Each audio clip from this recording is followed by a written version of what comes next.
बच्चों, good morning. क्या हाल चाल? बढ़िया है।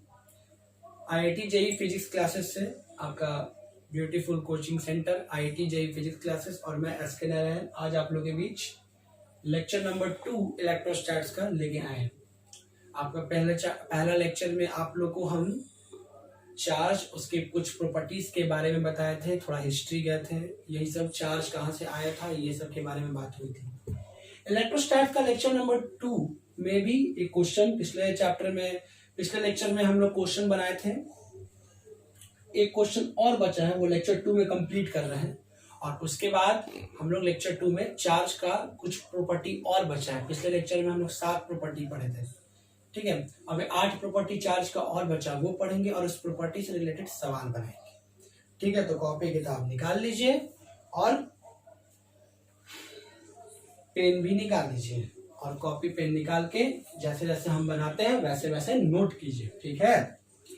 एक सवाल है हमारा, हमने पहले लेक्चर में एक फॉर्मूला पढ़ लिया था Q बराबर प्लस माइनस एन, और इसी फॉर्मूला पे हमने पहले छोटा मोटा सवाल बनाया, फिर 2 बड़ा बड़ा सवाल बनाया, 21 नंबर और 22 नंबर एम करीम का। जो लेक्चर नंबर 1 नहीं देखा हो वो देख लीजिए, सारे वीडियो आपको चैनल्स पे मिल जाएंगे, ठीक है।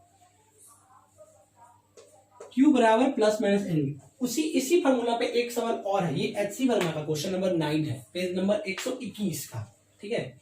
ये देख के उसके बाद हम लोग चार्ज का प्रॉपर्टी है बचा वो पढ़ लेते हैं और उसका क्वेश्चन बना देते हैं, ठीक है। देखिए कहता है estimate the number of electron in 100 gram of water, calculate the total negative charge. Estimate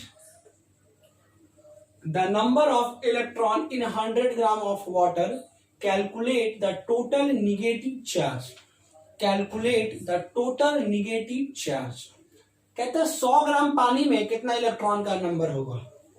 कैसे निकालते हैं 100 ग्राम पानी में नंबर ऑफ इलेक्ट्रॉन? इसको पॉज करके आप बना सकते हैं, 2 मिनट 5 मिनट पॉज कीजिए, बनाइए। बहुत छोटा सवाल है, ऐसा क्वेश्चन आप पहले बना चुके हैं, ठीक है। हम और एग्जाम्पल के तौर पे इसको बता रहे हैं, तो आप इसको कैसे बनाइएगा? तो सबसे पहले आपको पता करना होगा कि 100 ग्राम पानी के पास नंबर ऑफ मॉलिक्यूल्स कितना है, क्योंकि हमको ये पता है कि पानी के एक मॉलिक्यूल्स में 10 गो इलेक्ट्रॉन होता है।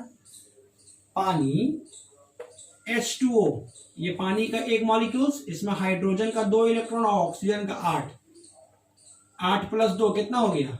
10 इलेक्ट्रॉन। यानी कि पानी के एक मॉलिक्यूल में 10 गो इलेक्ट्रॉन है। तो आपको बताना है 100 ग्राम पानी में कितना इलेक्ट्रॉन होगा। तो पहले पता कीजिए कि 100 ग्राम पानी में कितना मॉलिक्यूल्स है, और जितना मॉलिक्यूल्स होगा उसमें 10 से गुना कीजिएगा तो इलेक्ट्रॉन निकल जाएगा। तो देखिए मॉलिक्यूल्स कैसे निकालते हैं, अवोगाड्रो नंबर, उसके पहले नंबर ऑफ मोल्स, ये बताया था आप लोगों को। तो सबसे पहले नंबर ऑफ मोल्स निकालिए, नंबर ऑफ मोल्स कितना होगा, ठीक है, नंबर ऑफ मोल्स। और उसके बाद और भी निकालना है, कैलकुलेट करना है निगेटिव चार्ज, कितना निगेटिव चार्ज है। पहले इलेक्ट्रॉन निकालते हैं, उसके पहले मॉलिक्यूल्स के पहले number of moles. Step by step सवाल को बनाइए। नंबर ऑफ मोल्स और given mass by atomic mass, given mass 100 और बाई 18, गिवन मास दिया 100 ग्राम और मॉलिक्यूलर मास 18। काटोगे तो 50 बाई 9 मोल, कितना मोल? 9 मोल। एक मोल में 6.02 गुना 10 के पावर 23 गो मॉलिक्यूल्स, एटम्स या आयंस तीनों होता है, जिसकी जरूरत वो लीजिए। तो 50 बाई 9 मोल में कितना होगा? 6.02 गुना 10 के पावर 23 इंटू 50 बाई 9, 6.02 इंटू 10 के पावर 23 गुना 50। इसको ठीक ठाक कीजिएगा, 6 से 3 दूनी 6, 3 तिया के 9, 50 दूनी 100, 1/3, 10 के पावर 23 और 100 है तो 25 हो जाएगा। इतना मॉलिक्यूल्स। 100 ग्राम पानी के पास इतना मॉलिक्यूल्स है, 0.02 को इग्नोर कर दिए हैं, नहीं भी इग्नोर कीजिएगा तो कोई दिक्कत नहीं है, बना सकते हैं, इग्नोर कर दिए, ठीक है। अब हमको पता है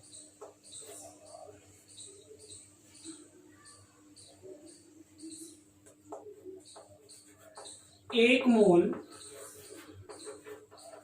of water, 1 mole of water contain 1 molecules of water contain कितना 10 इलेक्ट्रॉन, तो 1/3 गुना 10 के पावर 25 मॉलिक्यूल्स,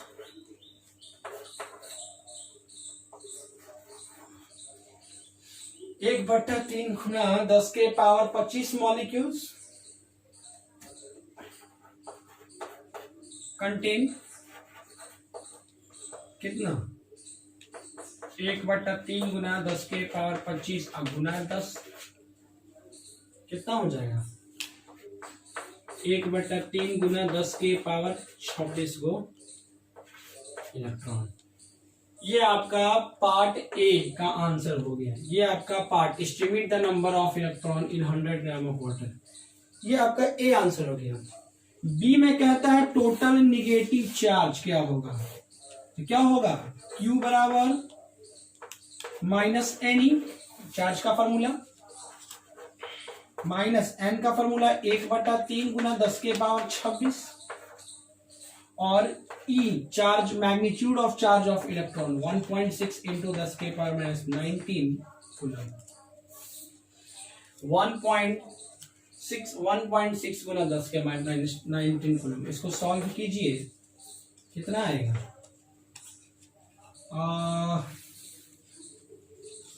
26 में से 19 गया 10 के पावर 7 1/3 0.34 गुना 10 के पावर 7 कूलम, 3.4 गुना 10 के पावर 6 कूलम। और निगेटिव चार्ज पूछा है इसलिए आगे माइनस लगाइएगा। ये आप इसका आंसर हो गया। आसान क्वेश्चन था, बहुत ही आसान क्वेश्चन था, कोई बड़ा चीज नहीं है, ठीक है। देख लीजिए मिटा रहे, इसको नोट कर लीजिए कॉपी पे, बढ़िया सवाल है। पहले number of moles, number of moles के मदद से मॉलिक्यूल्स, मॉलिक्यूल्स के मदद से इलेक्ट्रॉन, इलेक्ट्रॉन के मदद से चार्ज। समझ में आया, ठीक है, इसको लिख लीजिए। अब चलिए हम चार्ज के प्रॉपर्टी के बारे में बढ़ते हैं।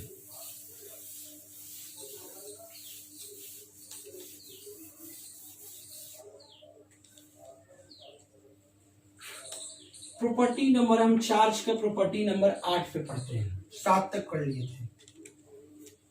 चार्ज इज क्वांटाइज्ड, जो चार्ज होता है वो क्वांटाइज होता है।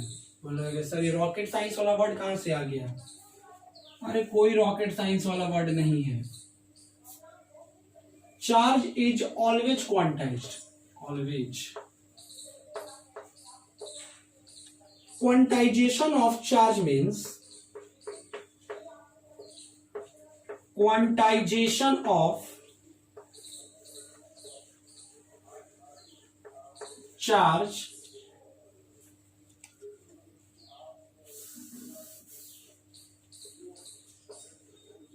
quantization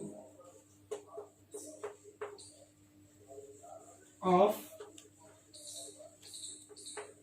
charge means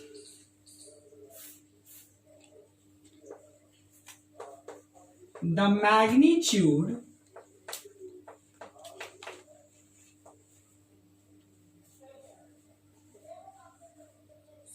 of charge of electron is always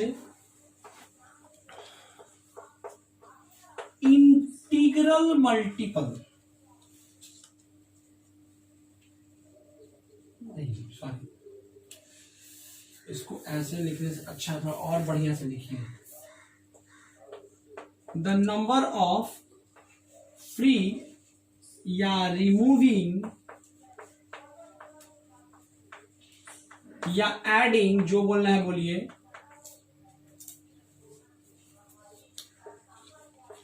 electron is always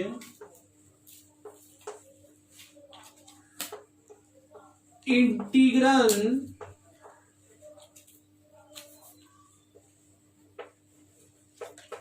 multiple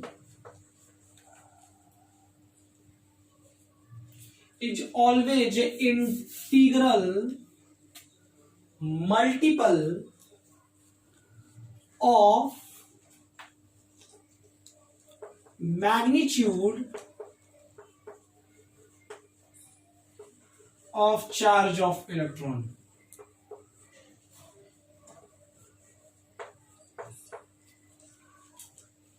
Charge is always quantized, मतलब quantization of charge means that a number of free electron is always integral multiple of magnitude of charge of electron। मतलब आपने पढ़ा है Q बराबर plus minus any, plus minus decide होता है nature of charge, either positive और negative, ठीक है। रहा सवाल एन और ई का वैल्यू आपको पता है फिक्स होता है, ई का वैल्यू आपको पता है फिक्स होता है,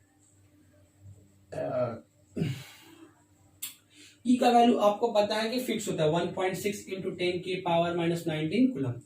बात रहा एन, एन क्या है, ई का मल्टीपल है ना, एन क्या है, ई का मल्टीपल है, एन क्या है, ई का मल्टीपल। तो जो एन होगा ना ये हमेशा इंटीजर होगा, n belongs to integer, n belongs to integer. अभी ये वर्ड यूज हो रहा है बिलोंग्स के लिए, अभी अगले लेक्चर से या अगले लेक्चर में ये वर्ड का यूज होगा एक फिजिकल क्वांटिटी के तौर पे, इप्सिलन बोलेंगे उसे। तो Q बराबर plus minus n e where n belongs to integer, मतलब ये जो एन होगा वो हमेशा इंटीजर होगा। इंटीजर मतलब कंप्लीट नंबर, इंटीजर मतलब कंप्लीट नंबर, इंटीजर का मतलब कंप्लीट नंबर, इंटीजर का मतलब कंप्लीट नंबर, ठीक है। मतलब एन फ्रैक्शन में नहीं होगा, integer is not a fraction, whole number, natural number, integer, ये तीनों ऐसे सेट ऑफ नंबर होते हैं जो फ्रैक्शन नहीं होते, नॉन फ्रैक्शनल नंबर होते हैं। तो एन जब भी होगा वो एक इंटीजर होगा। यही बात बताता है चार्ज का क्वांटाइजेशन प्रॉपर्टी।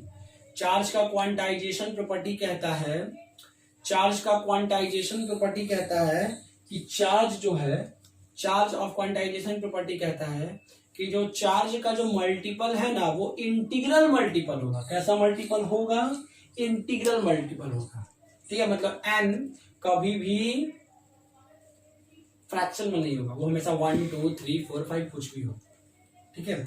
इसी को बोलते हैं क्वांटाइजेशन ऑफ चार्ज। देखो जैसे आपको एग्जांपल से मैं समझाता हूं।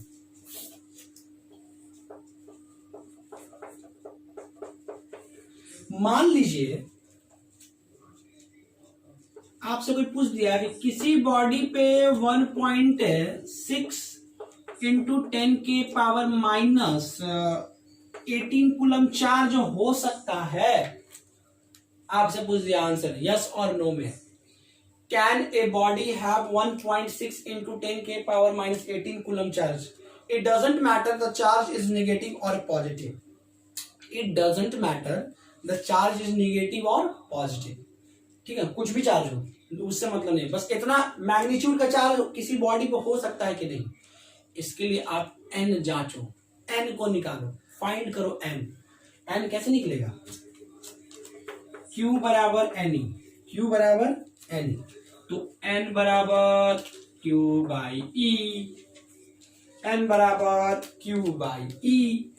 Q का वैल्यू दिया है 1.6 गुना 10 के पावर माइनस 18 कूलम। E का वैल्यू कितना होता है 1.6 गुना 10 के पावर माइनस 19 कूलम। इसको सॉल्व कीजिए, कूलम से कूलम मर गया, 1.6 से 1.6 भी मर गया, माइनस 19 से माइनस 18 को मर गया, माइनस ए को नीचे बच गया, n बराबर 1/10⁻⁻1, ये -1 ऊपर आएगा 10। n बराबर 10, नंबर ऑफ फ्री इलेक्ट्रॉन कितना निकला 10, 10 इंटीजर है, यस इंटीजर है ना, तो हाँ इतना चार्ज किसी बॉडी पे हो सकता है, आंसर यस, इतना चार्ज किसी बॉडी पे हो सकता है। कोई दिक्कत, इतना चार्ज किसी बॉडी पे हो सकता है। अगर मान लीजिए सेम एक दूसरा क्वेश्चन दे, एग्जांपल लेते हैं, क्या किसी बॉडी पे 4.8 इंटू 10⁻⁻20 कूलम चार्ज हो सकता है? क्या 4.8 इंटू 10⁻⁻20 कूलम चार्ज हो सकता है? क्या किसी बॉडी पे 4.8 इंटू 10⁻⁻20 कूलम चार्ज हो सकता है? आपको आंसर यस और नो में देना है, तो आप चेक कर लो, आप चेक कर लो, ठीक है, आप इसको चेक करो। n बराबर n निकालो, q बाई q कितना है 4.8 गुना 10⁻⁻20, 1.6 गुना 10⁻⁻19, दोनों कुलम है, कुलम से कुलम कट गया, 19 से 20 कट गया, ई कट गया 3 बार में, अब -19 से -20 गया, -1 ऊपर ही बचा है, इसका मतलब हो गया 3/-10⁻⁻1, अगर नीचे जाएगा तो +10, 3/10 का मतलब हो गया 0.3, n बराबर आ गया 0.3। ये आपका m करीम का सवाल भी हो गया, m करीम पेज नंबर 369, क्वेश्चन नंबर 8 और ये क्वेश्चन नंबर 9 है। n बराबर 0.3 होता है क्या? नंबर ऑफ इलेक्ट्रॉन 0.3 हो सकता है? नहीं ना, तो इसका आंसर होगा नो, किसी बॉडी पे इतना चार्ज नहीं हो सकता, किसी बॉडी पे इतना चार्ज हो सकता है। तो कोई बॉडी पे कितना चार्ज होगा नहीं चार्ज होगा, वो क्वांटाइजेशन, चार्ज का जो प्रॉपर्टी है क्वांटाइजेशन वही बताता है कि n क्या होता है, हमेशा इंटीग्रल होगा, एक इंटीजर होगा, एक कंप्लीट नंबर होगा, ठीक है। ये आपका प्रॉपर्टी नंबर 8 है, ये आपका प्रॉपर्टी नंबर 8 है, ये आपका प्रॉपर्टी नंबर, ठीक है। तो ये आपका प्रॉपर्टी नंबर 8 और उसके कुछ एग्जांपल है। चार्ज हमेशा क्वांटाइज होता है, क्वांटाइजेशन ऑफ चार्ज क्या बोलता है, यही बोलता है। बेटा रे नोट कीजिए साहब।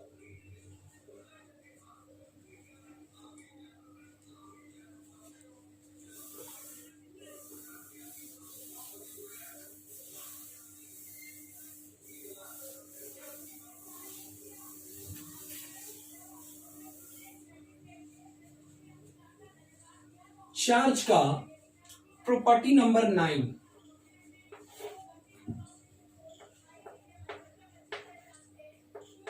the total charge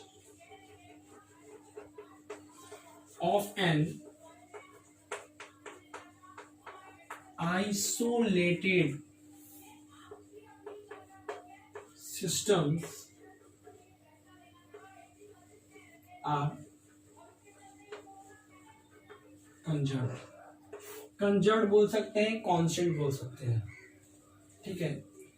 सबसे पहले आइसोलेटेड सिस्टम क्या होता है, वैसा सिस्टम जिससे सराउंडिंग में कोई चीज ना आ सके ना कोई चीज जा सके, उसी तरह का सिस्टम होता है आइसोलेटेड, ठीक है, मतलब जिसपे एक्सटर्नली कुछ ना लग रहा हो।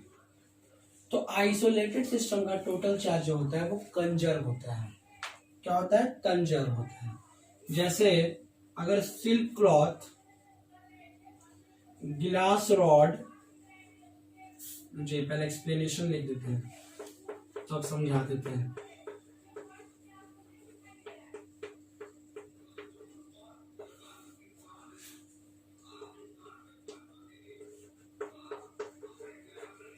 Glass rod is rubbed with silk cloth, then glass rod acquire electronegative charge due to lack of electron with respect to proton and silk cloth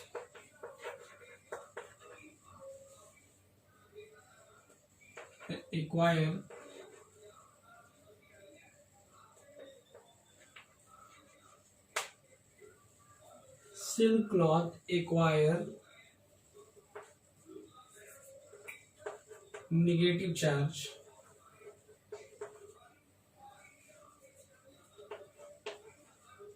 due to axis of electron with respect to proton. आपको इतना पता है कि अगर गिलास rod को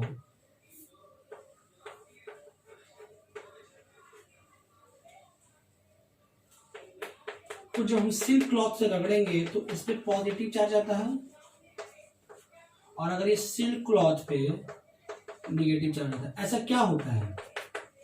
तो क्या होता है ना, गिलास रॉड और सिल्क क्लॉथ जब दो नॉन मेटालिक बॉडी को रगड़ते हैं तो एक नॉन मेटालिक बॉडी अपना इलेक्ट्रॉन दान करता है, डोनेट करता है, और दूसरा उसको गेन करता है। तो एक पे चार्ज आता है due to losses of electron और एक पे चार्ज आता है due to gains of electron. तो जिस बॉडी पे लॉस ऑफ इलेक्ट्रॉन होता है वो हो गया lack of electron with respect to proton, और जो बॉडी इलेक्ट्रॉन को गेन करता है वो excess of electron with respect to number of proton होता है, जिसके चलते एक बॉडी इलेक्ट्रोनेगेटिव पॉजिटिव चार्ज और दूसरा इलेक्ट्रोनेगेटिव चार्ज बनता है। ठीक है, इसका मतलब क्या हुआ सर? इसका मतलब हुआ कि जो टोटल चार्ज है ना वो कांस्टेंट है, कंजर्व है। इसका मतलब sir charge neither be created nor be destroyed, energy के जैसा क्या है ये बोलना उचित नहीं है। Charge neither be created nor be destroyed ये बोलना गलत है, क्योंकि जब बीटा डीके होता है, बीटा डिसइंटीग्रेशन होता है, उसमें क्या होता है ना कि जो न्यूट्रॉन होते हैं वो प्रोटॉन में टूटते हैं और फ्रेश इलेक्ट्रॉन, नया इलेक्ट्रॉन का जन्म भी होता है। तो इलेक्ट्रॉन भी तक चार्ज पार्टिकल है, वहाँ चार्ज क्रिएट हो रहा है, वहाँ चार्ज डिस्ट्रॉय हो रहे हैं। तो ये बोलना उचित नहीं है। ये बोलिए नेट चार्ज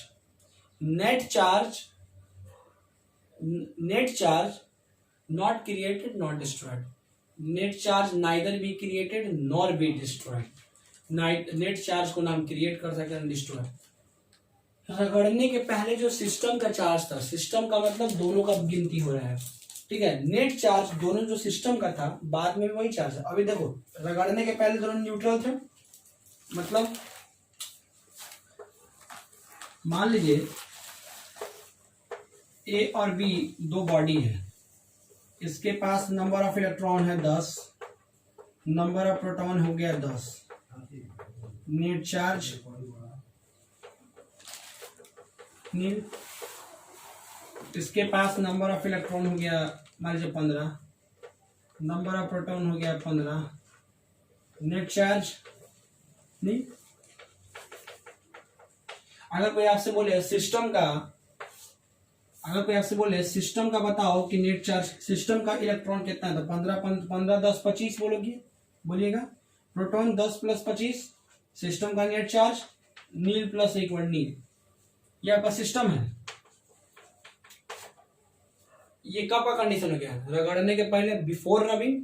मान लीजिए ए बी को 2 इलेक्ट्रॉन ट्रांसफर कर दे, ए बी को 2 इलेक्ट्रॉन ट्रांसफर कर दे, ये बिफोर रबिंग है, बिफोर रबिंग है। ये बस समझाने के लिए हम जो ऐसे इमेजिनेशन ले रहे हैं। अब मान लीजिए रगड़ दिए तो ए और ये बी, मान लीजिए नंबर ऑफ इलेक्ट्रॉन इसका 2 घट गया, नंबर ऑफ प्रोटॉन 10 हो गया। अब इसका नेट चार्ज क्या हो गया? +2, ठीक है। इसका कितना था? 2 इलेक्ट्रॉन 15 था, अब 2 इलेक्ट्रॉन इसमें ट्रांसफर हो गया तो क्या हो गया? 17 हो गया। नंबर ऑफ प्रोटॉन कितना है? 15। इसका नेट चार्ज क्या हो गया, -2। देखिए इन दोनों बॉडी पे तो चार्ज क्रिएट हो गया है, ठीक है, लेकिन सिस्टम का चार्ज, इसका +2 इसका -2, सिस्टम का चार्ज अभी भी नील है। 8 और 17 इलेक्ट्रॉन अभी भी 25 ही है, 10 और 15 प्रोटॉन अभी भी 25 है नील। तो रगड़ने के बिफोर रबिंग आफ्टर रबिंग, मतलब before the event after the event, net charge are constant and net charge always equal to 0। Net charge पहले भी 0 है और नेट चार्ज अभी भी 0 है, क्योंकि नेट चार्ज सम से निकालिएगा, सम करने के लिए +2 -2 कैंसिल। इसी को बोलते हैं कि आइसोलेटेड सिस्टम का चार्ज कंजर्व होता है, कांस्टेंट होता है, law of conservation of energy के जैसे फॉलो करता है, ठीक है। लेकिन वहां charge neither be created nor be destroyed मत बोलिएगा, charge net charge neither be created nor be destroyed बोलिएगा, ठीक है। तो ये आपका प्रॉपर्टी नंबर 9 हो गया, ये आपका प्रॉपर्टी नंबर 9 हो गया, ये आपका प्रॉपर्टी नंबर 9 हो गया। क्या हो गया, प्रॉपर्टी नंबर 9 हो गया। कोई दिक्कत, मिटा रहे, नोट कर लीजिए। टोटल चार्ज आइसोलेटेड सिस्टम का क्या होता है, कांस्टेंट, कंजर्व, मतलब सिस्टम का बिफोर द रबिंग और after the rubbing total charge एक ही होता है, भले जो सिस्टम के अंदर जो बॉडी है उस पर चार्ज चेंज हो जाए, ठीक है।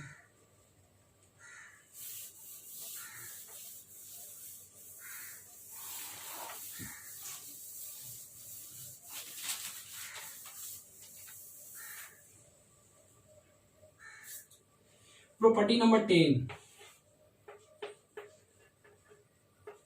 Two identical sphere, two identical sphere are brought close to each other, then charge shared among equally। जैसे मान लीजिए ये एक स्फीयर है, इसका रेडियस r है, ये दूसरा स्फीयर है, इसका रेडियस भी r है, इस पे चार्ज मान लीजिए q है और इस पे चार्ज नहीं है।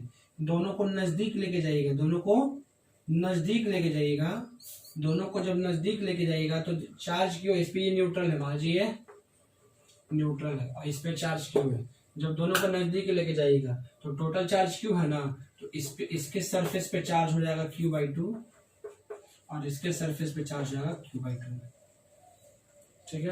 अगर मान लीजिए कोई दूसरा स्फीयर होता, इस पे चार्ज है q/4, इस पे चार्ज है q, तो टोटल चार्ज क्या हो गया, टोटल चार्ज क्या हो गया, q/4 और प्लस q कितना हो गया, 5q/4, टोटल चार्ज हो गया 5q/4, तो इसको मिलता 5q/8 चार्ज और इसको मिलेगा 5q/8, दोनों को आधा आधा बांटना है। मतलब जितना भी टोटल चार्ज होगा दोनों लेके या अकेले, उसको आधा आधा बांट दीजिए दोनों में, दोनों का चार्ज सरफेस पे डिपॉजिट होगा। अगर दोनों आइडेंटिकल स्फीयर हुआ तो आइडेंटिकल का मतलब रेडियस सेम और दोनों स्फीयर एक ही मटेरियल का बना होना चाहिए। कोई दिक्कत, आगे बढ़े। प्रॉपर्टी नंबर 11, प्रॉपर्टी नंबर 11 बोलता है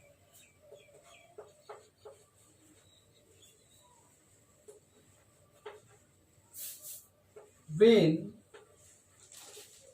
a body is getting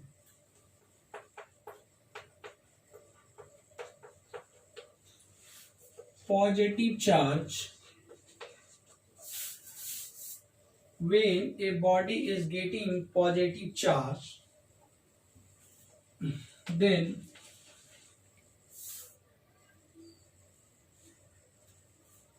when a neutral body is getting positive charge, then mass of body get decreased, But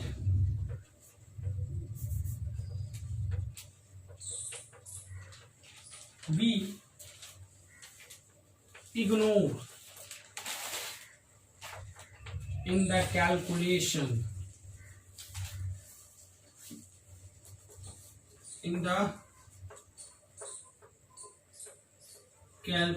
of mass.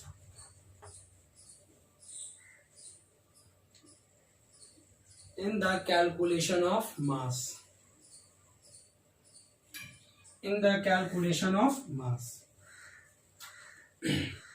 कोई न्यूट्रल बॉडी है और अगर उस न्यूट्रल बॉडी को अगर आप चार्ज करते हो, पॉजिटिव चार्ज बनाते हो, ठीक है, तो उस बॉडी का मास घट जाता है, ऑब्वियसली घटेगा।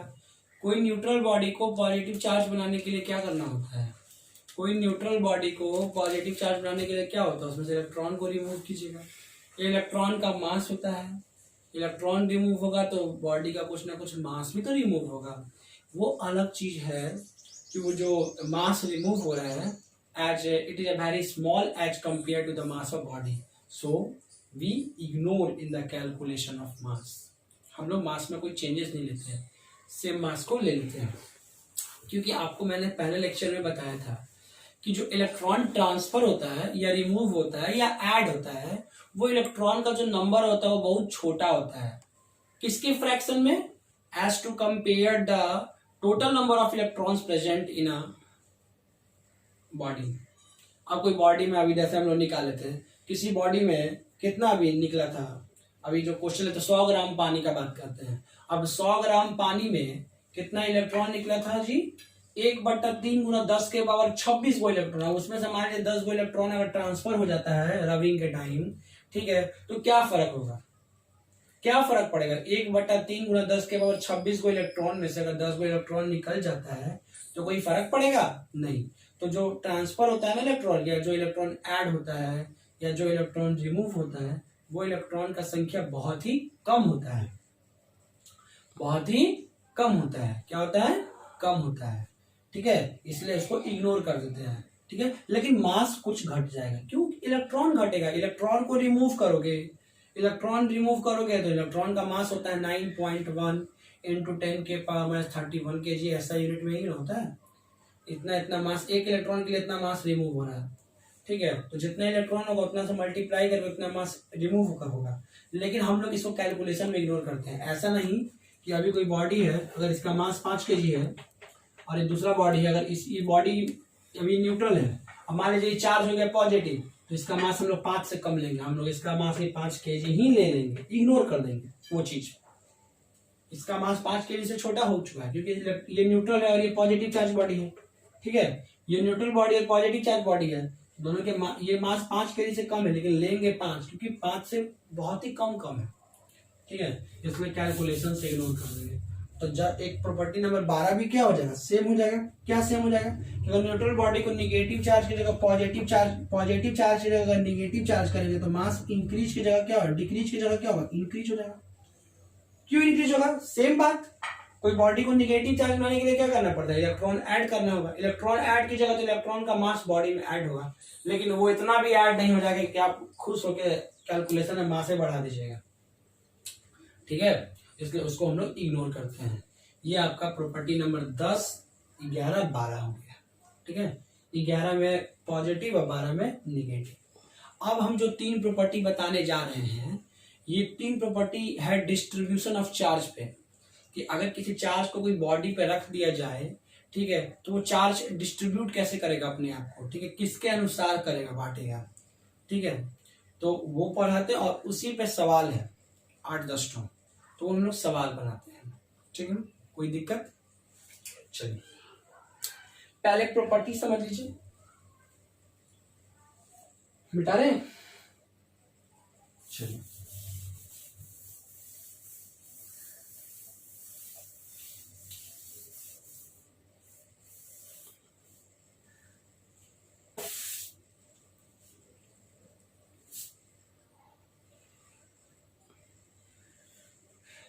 Property number 13। मान लीजिए कोई रॉड है, इस पे कोई चार्ज रख दिया, रॉड का कुछ ना कुछ लेंथ भी होगा, और यहाँ कुछ ना कुछ इसका मोटाई भी है। इस पे चार्ज क्यू रख दिया, सर्किल है, इसका रेडियस है कुछ और इस पे चार्ज रख दिए, ठीक है। स्फीयर है, इस पे चार्ज रख दिए,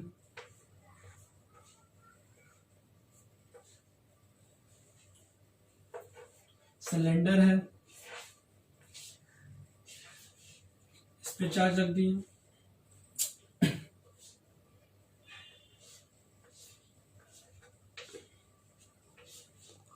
इस पे चार्ज रख दिए क्यूब पे।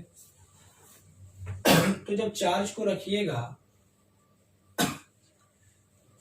जब चार्ज को रखिएगा किसी बॉडी पे, चाहे वो 1D बॉडी हो, 2D 3D, तो वो चार्ज का बंटवारा होगा, वो चार्ज का डिस्ट्रीब्यूशन होगा। क्या होगा? डिस्ट्रीब्यूशन होगा,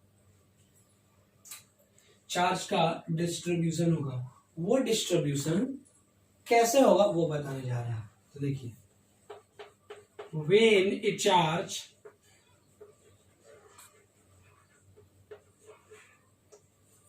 is placed, अगर आप चार्ज को placed on a line, when a charge is placed on a line or circum, then charge is distributed. Charge is distributed according to length. According to the length. According to the length. According to the length. This is called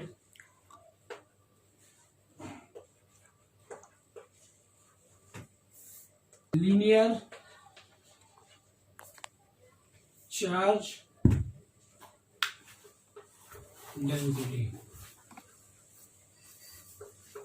This is called linear charge density. इसको हम linear charge density कहेंगे।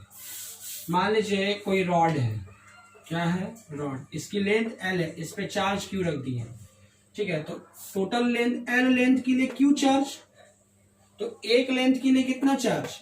Q by L। इसको बोलेंगे linear charge density. क्या बोलेंगे? Linear charge density. अगर charge length के अनुसार बटेगा, अगर चार्ज लेंथ के अनुसार बटेगा तो उसको हम लीनियर चार्ज डेंसिटी कहेंगे, ठीक है। और it is denoted by lambda. तो लैम्डा का फॉर्मूला क्या होगा? चार्ज बाई लेंथ, ठीक है। इस लैम्डा को क्या बोलेंगे? Linear charge density. इसको रिप्रेजेंट करके लैम्डा से, तो लैम्डा बराबर Q by L। It is denoted by lambda. Lambda बराबर Q बाई L। लैम्डा बराबर कितना?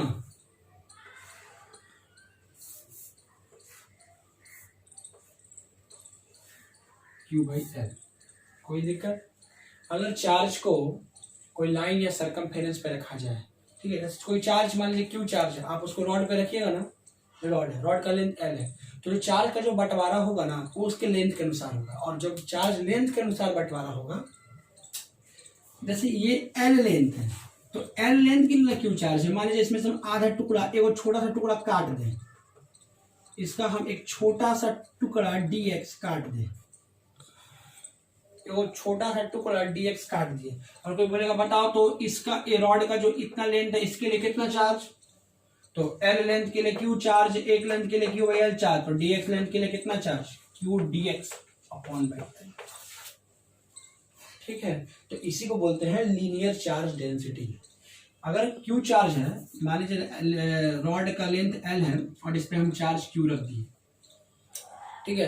तो जो चार्ज का जो बंटवारा होगा वो लेंथ के अनुसार होगा। एल लेंथ के लिए क्यू चार्ज, क्यू लेंथ के लिए एल चार्ज। ठीक है, कोई दिक्कत? इसको हम लोग लीनियर चार्ज डेंसिटी बोलते हैं और इसको रिप्रेजेंट करते हैं लैम्डा से। ऐसा यूनिट क्या हो जाएगा?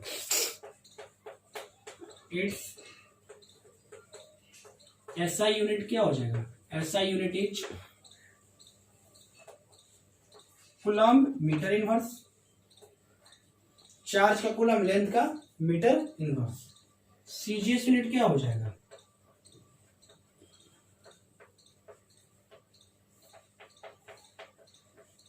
सीजीएस यूनिट क्या हो जाएगा? CGS unit is stat coulomb centimetre inverse हो जाएगा। ठीक है, डायमेंशन चार्ज का 80 होता है और लेंथ का एल ऊपर जाएगा तो एल इनवर्स। ठीक, कोई दिक्कत? ये था प्रॉपर्टी नंबर 13। अब हम इसको प्रॉपर्टी नंबर 14 बताने जा रहे हैं। हम कुछ नहीं चेंज करेंगे, देखिए क्या क्या चेंज करेंगे। जहां पे चार्ज लाइन और सरकमफेरेंस पे रखा रहा था उसको मिटा दीजिए। अब हम चार्ज को प्लेन या सरफेस पे रखें, प्लेन या सरफेस पे रखें। जैसे मान लीजिए ये एक सरफेस है, ठीक है, ये एक सरफेस है। इस सरफेस के सेंटर पे मैंने एक चार्ज रखा है Q। अभी Q जो चार्ज होगा ये सरफेस पे बटेगा, ये पूरा सरफेस के लिए Q चार्ज है। तो ये जो बटेगा वो किसके अनुसार बटेगा? एरिया के अनुसार। Then charge is distributed according to the area. जहां लेंथ था वहां क्या हो जाएगा? एरिया।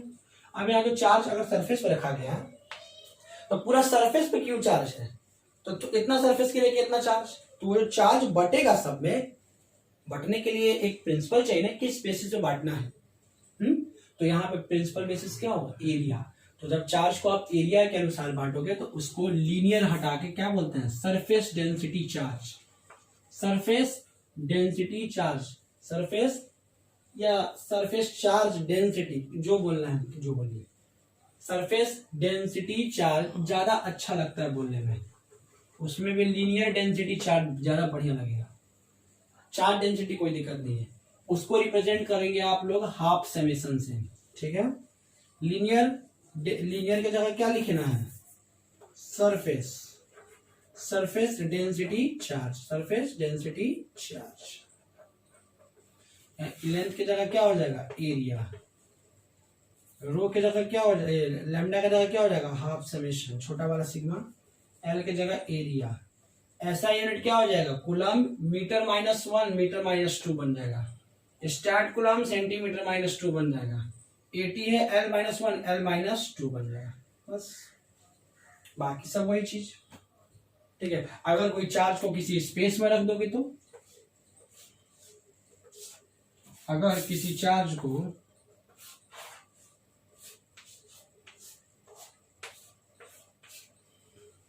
कोई स्पेस में रख दिया जाए तब चार्ज पूरे स्पेस में कैसे बटेगा? वॉल्यूम के अनुसार। ठीक है, किसके अनुसार बटेगा? वॉल्यूम के अनुसार। अगर किसी चार्ज को स्पेस में रख दिया जाए तो चार्ज किसके अनुसार बटेगा? एरिया हटा के क्या कर दीजिएगा? वॉल्यूम।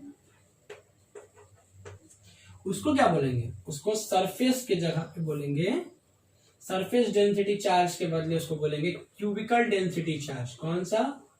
क्यूबिकल या वॉल्यूम डेंसिटी चार्ज भी बोला जाता है। This is called cubical density charge या वॉल्यूम डेंसिटी चार्ज, और इसको रिप्रेजेंट करेंगे रो से। एरिया के जगह हो जाएगा वॉल्यूम, ए के जगह हो जाएगा भी, हाफ समेशन की जगह रो, सरफेस की जगह वॉल्यूम। ठीक है, 2 की जगह क्या हो जाएगा? 3। ये आपका प्रॉपर्टी नंबर 15 हो जाएगा। बस 13, 14, 15 एकदम एक जैसा प्रॉपर्टी, बस कोई में चार्ज लेंथ, किसी में चार्ज लेंथ में बढ़ रहा है, किसी में चार्ज एरिया के अनुसार बढ़ रहा है, किसी में चार्ज वॉल्यूम के अनुसार बढ़ रहा है। ठीक है, इस तरीके से प्रॉपर्टीज ऑफ चार्ज का टॉपिक कंप्लीट हुआ। अब ये जो 3 प्रॉपर्टी है इस पर मैं आपको कुछ सवाल बताने जा रहा हूँ। एम करीब के कुछ सवाल हैं, पेज नंबर 370, क्वेश्चन नंबर 11 से लेके 20 तक। ये 11 से लेके 20 तक का सवाल हम इसमें बता के ये लेक्चर कंप्लीट करेंगे और अगले लेक्चर में आपको कुछ और बात बताएंगे। ठीक है, चलिए आगे बढ़े, नोट कर लीजिए, कोई बड़ा चीज नहीं है, it is not a rocket science.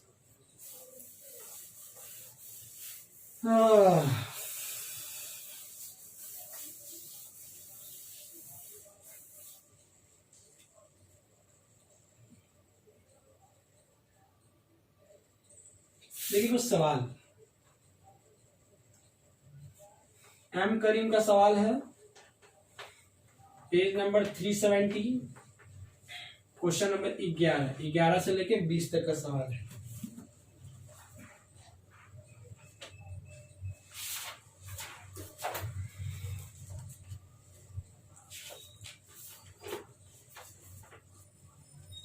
एक स्फीयर है,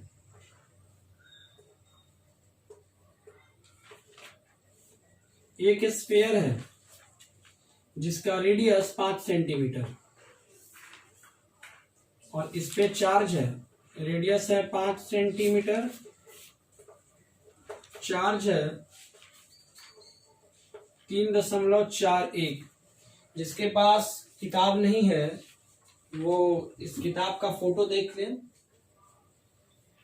पॉज कर लें। जिनके पास ये बुक नहीं है, ये बुक मैंने वीडियो में दिखा दिया है, वो पॉज करके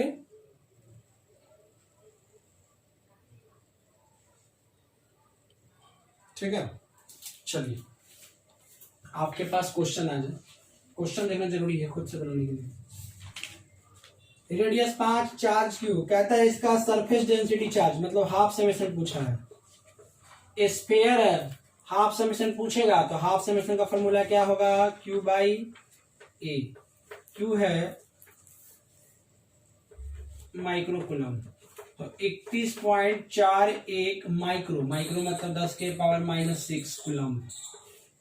एरिया होता है स्फीयर का कितना, 4 पाई आर स्क्वायर। आर है 5 सेंटीमीटर, तो 5 गुना 10 के पावर -2 मीटर।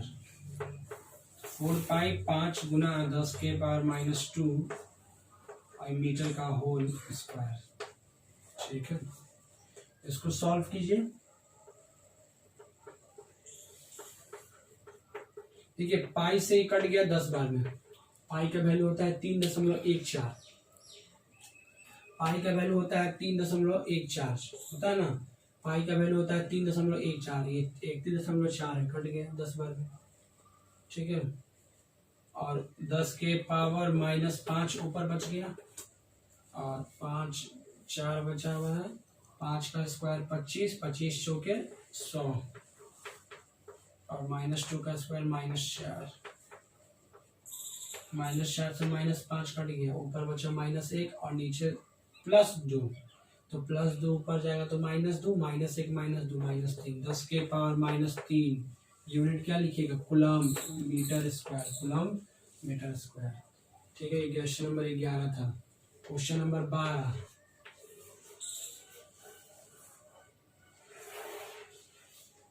पाउस करके लगे लिखने चाहिए। कहता है 2 स्फीयर है, तो दोनों स्फीयर का जो रेडियस है उसका रेशियो दिया है R1:R2 1:2। Compare the surface density, half summation का रेशियो निकालना है। अगर चार्ज का रेशियो दिया हुआ हो, चार्ज का रेशियो भी दिया हुआ है 1:2। देखिए कैसे बनाएंगे। सबसे पहले हाफ समेशन का फॉर्मूला लिखेंगे, क्यू बाई ए, एरिया कितना है स्क्वायर का, स्फीयर का 4 पाई आर स्क्वायर, तो हाफ समेशन क्या हो गया, दोनों में क्या चीज सेम है, बस 4 पाई, दोनों का चार्ज भी अलग है, क्यू अलग है ना, रेडियस भी अलग है, तो half summation directly proportional Q बटा R square, half summation Q के डायरेक्टली आर स्क्वायर के इनवर्सली, तो इसको ऐसे लिख सकते हैं हाफ समेशन 1 / हाफ समेशन 2 बराबर Q1/Q2 गुना R2/R1 इसकी होल स्क्वायर। जो इन्वर्सली में होता है ना उसमें 1 के सामने 2 और 2 के सामने 1 लिखा था, जो डायरेक्टली होता है 1 के सामने 1, 2 के सामने 2 लिखा था, ठीक है।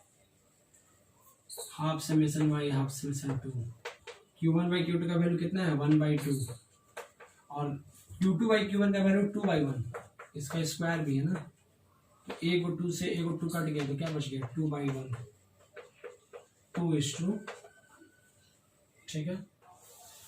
क्वेश्चन नंबर 13, क्वेश्चन नंबर 13 फिर कहता है दो स्फीयर है,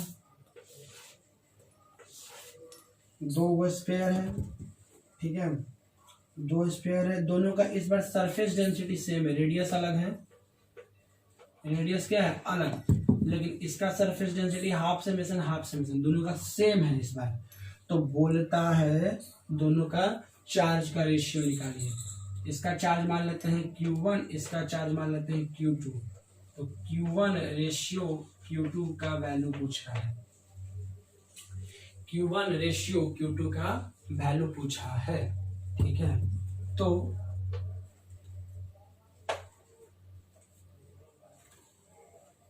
हाफ समेशन बराबर Q/A, Q बराबर लिख सकते हैं हाफ समेशन गुना A, और Q बराबर हाफ समेशन और एरिया हो गया 4πr²।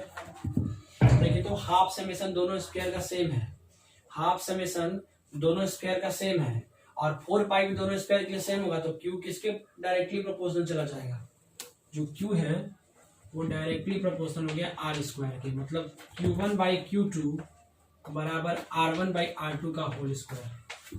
R1/R2 का क्या रेशियो दिया है, R1/R2 का कुछ रेशियो दिया होगा क्वेश्चन में 1/4, तो 1/4 का स्क्वायर 1:16 लिख लीजिए सब लोग, 1:16, 11, 12 और 13, ठीक है, 14।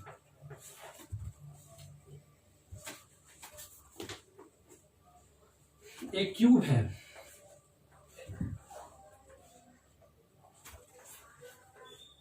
इस क्यूब का साइड 10 सेंटीमीटर है और इस पे 18 माइक्रोकूलम का चार्ज रखा है, तो कहता है इसका सरफेस डेंसिटी चार्ज क्या होगा, इसका सरफेस डेंसिटी चार्ज क्या होगा। एक क्यूब है 18 माइक्रोकूलम का, ठीक है, एक क्यूब है, इसका साइड है 10 सेंटीमीटर, उस पर चार्ज रखा 18 माइक्रोकूलम का, तो उसका सरफेस डेंसिटी क्या होगा, तो सरफेस डेंसिटी बराबर Q/A,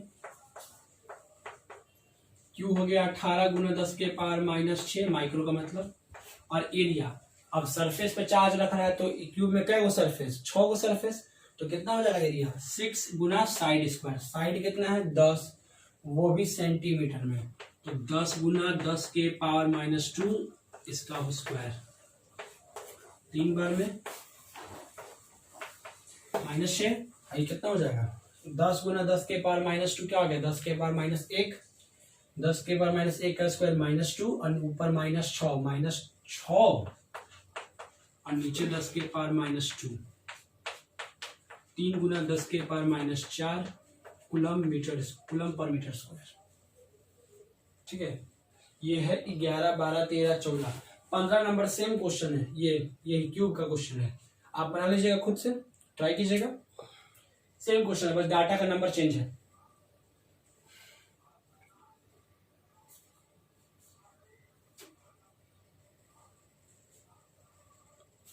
उठा रहे,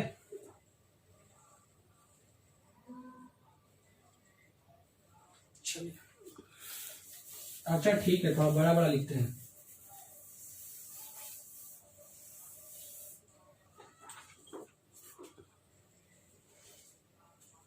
क्वेश्चन नंबर 16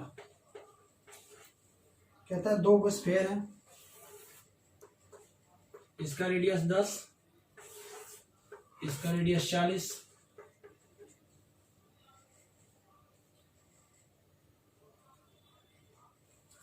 इन दोनों का वॉल्यूम डेंसिटी सेम है। वॉल्यूम डेंसिटी यानी कि रो दोनों का सेम है, तो कहता है चार्ज का रेशियो निकालना है, Q1/Q2 निकालना है। पाउस करने ट्राई कीजिए, बड़ा आसान क्वेश्चन है।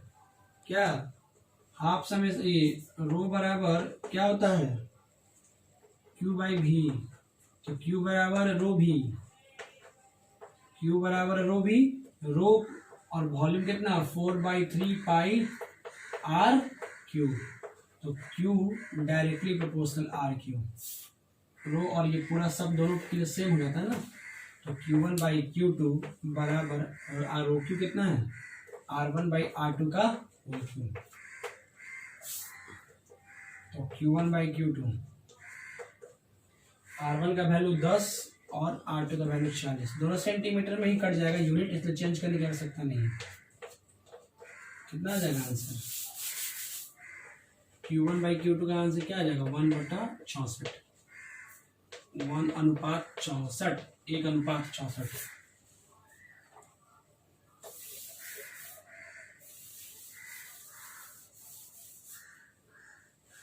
ठीक है, क्वेश्चन नंबर 17 डाले इसको।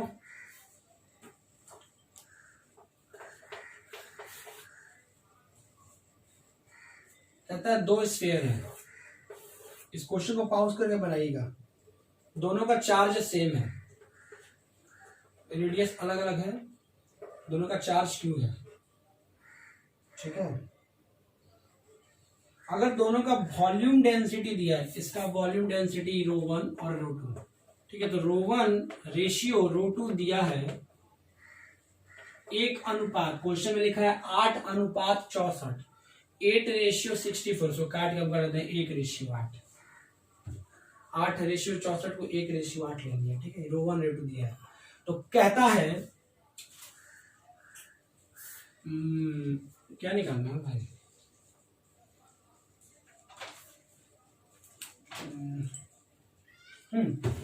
Half summation ratio half summation 2।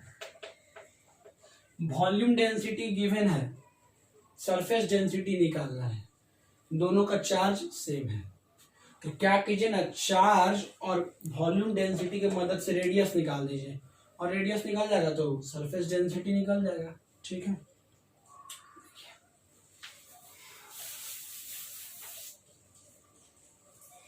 देखिए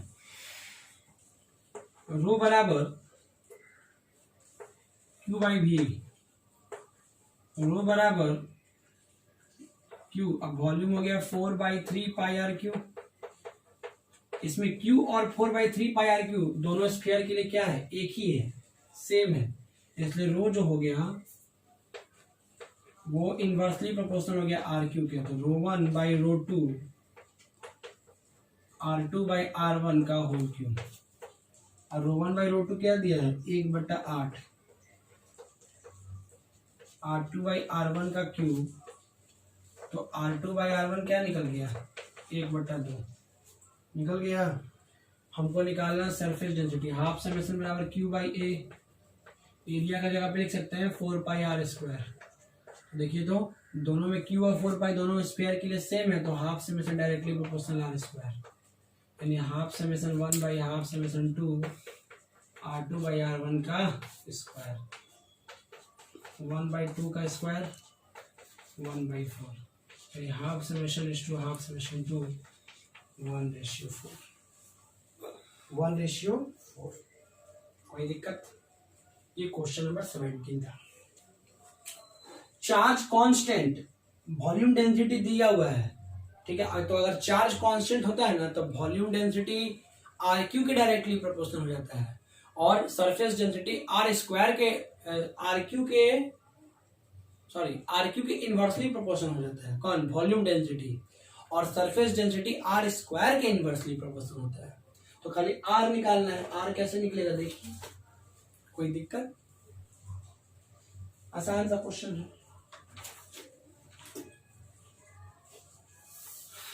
क्वेश्चन नंबर 18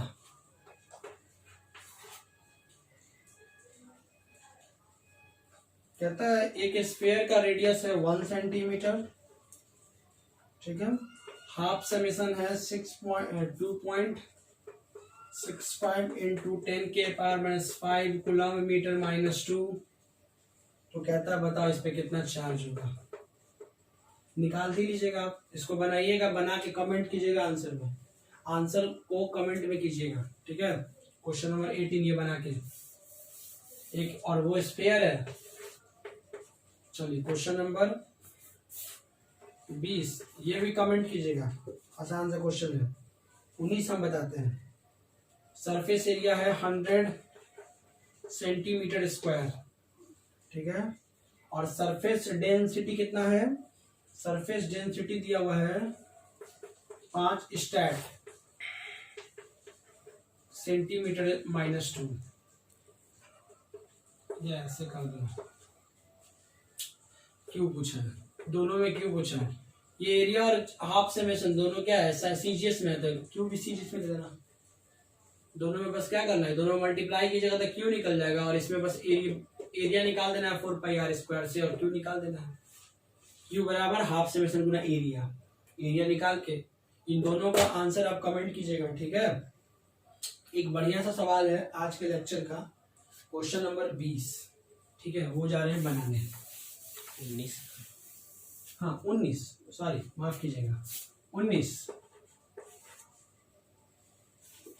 कहता है क्वेश्चन, एक जनरेटर है 1D ग्राफ जनरेटर। ये ऐसा जनरेटर होता है जो हाई वोल्टेज ऑपरेटर होता है, 10,000 वोल्ट का वोल्टेज पैदा करता है। ये जनरेटर में बेल्ट देखें, ऐसा होता है बेल्ट। बेल्ट का वाइड दिया है, बेल्ट का चौड़ाई दिया है 50 सेंटीमीटर, यानी कि 50 गुना 10⁻⁻² मीटर, ठीक है। और कहता है वो बेल्ट 30 मीटर पर सेकंड के रफ्तार से चल भी रहा है, ठीक है। और वो बेल्ट पे जो चार्ज है, उस पे जो करंट है वो इतना एम्पियर है। जो बेल्ट है वो बेल्ट एक स्फीयर पे चार्ज डिपॉजिट कर रहा है, कितना के रेट से, at a rate of 10⁻⁵ ampere, 10⁻⁵ ampere, ठीक है। तो बोलता है बताओ इसका सरफेस डेंसिटी क्या होगा। सरफेस डेंसिटी का बेसिक फॉर्मूला क्या होता है, Q/A। चार्ज को लिख सकते हैं, करंट दिया हुआ है तो चार्ज को लिख सकते हैं करंट गुना टाइम बाई एरिया, एरिया को लेंथ गुना breadth, I by breadth question में दिया है, I दिया है, I दिया हुआ है, B दिया हुआ है, T और L बच गया, तो T/L को लिख सकते हैं L/T, ऐसे नीचे करके। L हो गया लेंथ ऑफ बेल्ट, T हो गया टाइम, ठीक है। तो बेल्ट का जितना लंबाई होगा, अगर बेल्ट का लंबाई मान लीजिए 5 मीटर है, और वो अगर 2 सेकेंड चलेगा, बेल्ट का लंबाई अगर 5 मीटर है, अगर पूरा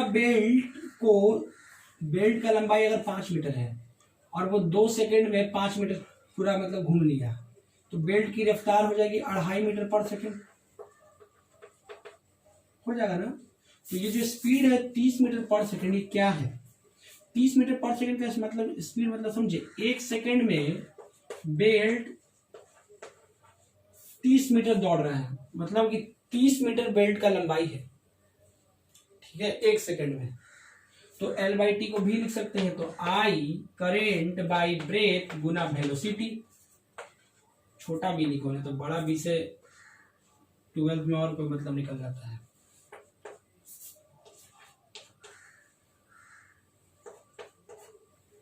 करेंट दिया हुआ है कितना, करेंट 50 गुना 10⁻⁻², ब्रेथ दिया, सॉरी करेंट कितना दिया, 10⁻⁻5, ब्रेथ कितना है 50 गुना 10⁻⁻², और वेलोसिटी है 30। देखिए 2 शून्य से 10 के पावर -2 कट गया, 5 दिया 15, हाफ से में 1/15 गुना 10 के पावर -5 कूलम्ब पर मीटर स्क्वायर। इसको और सॉल्व करके लिखिएगा। 0.6667 -5, इसको 6.7 इंटू 10 के पावर -6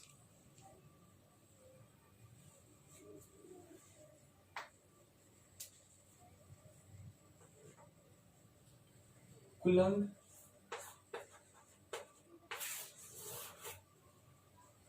बेल्ट का चौड़ाई दिया हुआ था, बेल्ट का स्पीड दिया हुआ था और उसमें करंट दिया हुआ था। तो अगर सरफेस डेंसिटी चार्ज निकालना है तो ऐसे बनेंगे। चार्ज को तोड़ लेंगे करंट के फार्मूला में, और जो लेंथ बाई टी होगा वो बेल्ट का वेलोसिटी हो जाएगा, और ब्रेथ दिया ही है, बना देंगे। इस तरीके से कुछ एग्जांपल्स कंप्लीट हुआ। अब कुछ आईआईटी का सवाल है तो वो हम अगले लेक्चर में आईआईटी का सवाल 2-4 बता के हम लोग कूलम्ब्स लॉ की तरफ बढ़ेंगे। ठीक है, तो थैंक यू। आप लोग पढ़ते रहिए वीडियो को देखिए और अपने कॉपी पे सारे नोट कर लीजिए। ठीक है, थैंक यू।